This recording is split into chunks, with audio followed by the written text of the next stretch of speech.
আমি শিক্ষা মন্ত্রণালয়ের অভিজ্ঞতা থেকে এই কথাটা বলতে পেরেছি যে আমরা শুধু এখানে কাটছাঁট আর সংশোধন করছি, কিন্তু যেই চলমান প্রকল্পগুলো চলছে মন্ত্রণালয়গুলোতে, সেখানে তো প্রচণ্ড অনেক ক্ষেত্রে দুর্নীতি অনিয়ম হচ্ছে। সেগুলো প্রকল্প পরিচালকরা করে যাচ্ছে। আমি কিছু কিছু ক্ষেত্রে একদমই ধরতে পেরেছি বলে ওগুলোকে থামিয়ে দিয়েছি, কিন্তু সেটা পরিকল্পনায় সে সংশোধনের দরকার হয়নি। সেগুলো তো যদি থামিয়ে না দিতাম, যদি অনিয়ম বন্ধ না করতাম, তাহলে তো ওগুলো চলতেই থাকতো। এটা একটা সমস্যা যেটা আমরা চিহ্নিত করেছি এবং যেটা নিয়ে আমরা কাজ করব ভেবেছি। মূল উন্নয়ন বাজেটের এবার মাত্র 22% এখন পর্যন্ত বাস্তবায়ন হয়েছে। এটাকে কি বলবো, আমি যদি সাংবাদিক হতাম এটাকে বলতে পারতাম যে উন্নয়ন বাজেটের বাস্তবায়নের ধস, অথবা বলতে পারতাম ব্যয়ের সাশ্রয় এবং গুণগত মানের দিক থেকে নজরদারির জন্য এই বছরের সীমিত আর্থিক সংস্থানের পরিপ্রেক্ষিতে একটা মিতব্যয়ীভাবে বাজেট উন্নয়ন বাজেট বাস্তবায়ন করা হচ্ছে।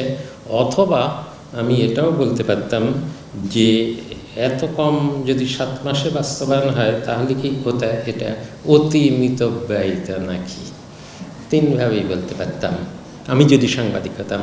কিন্তু আমি আগেই বলেছিলাম যে আমরা স্থানীয় যেসব প্রকল্প, রাস্তাঘাট মেরামতের জন্য, পুল ভেঙে গেছে সেগুলো মেরামতের জন্য, এবং স্থানীয়ভাবে স্কুল, প্রাইমারি স্কুলগুলো ভালো করার জন্য, এই স্থানীয় প্রকল্পগুলো যদিও জনপ্রতিনিধি নাই, তবু এটা খুব আশার কথা যে এইখানে প্রকল্পের বাস্তবায়ন অন্তত 30% হয়েছে, এবং এটাই সবচেয়ে বেশি বরাদ্দের খাত। আর দ্বিতীয় যেটা বরাদ্দের খাত সেটা হলো বিদ্যুৎ খাত। সেখানেও গড়ের থেকে বেশি 33% হয়েছে। কিন্তু যেই খাতে তৃতীয় উচ্চতম বরাদ্দের খাত, যেটা হলো সড়ক পরিবহন ও মহাসড়ক বিভাগ, সেখানে 19%, মানে গড়ের থেকেও কম বাস্তবায়ন হয়েছে। এটার বোধহয় একটা কারণ হলো আমরা একনেকে যাওয়ার আগে এই বড় বড় যেসব মহাসড়ক প্রকল্প, এগুলো কোনোটা 4 লেন করার জন্য, যেমন ওই যে থেকে পদ্মা সেতুর পারে বরিশাল হয়ে কুয়াকাটা পর্যন্ত, এখন এগুলো এখনই জরুরি কিনা, এখনই 2 পাশের সব গাছ কেটে ফেলা দরকার কিনা, এগুলো নিয়ে আমরা একটু দ্বিধাদ্বন্দ্বে ছিলাম।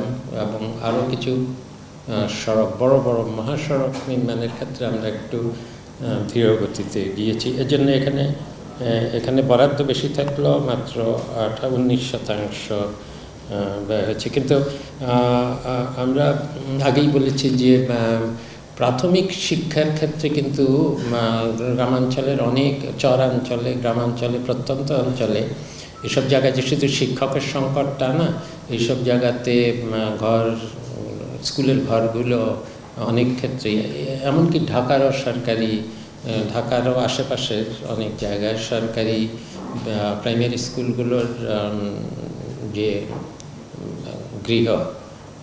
স্কুল ঘরগুলো, এগুলো অনেকগুলোই খুব অনিরাপদ ছিল। কাজে এই খাতে আমরা একটু গুরুত্ব দিয়েছিলাম। এই জন্য এটা চতুর্থ খাত। এখানেও 23-24% মতো হয়েছে, বাস্তবায়ন হয়েছে।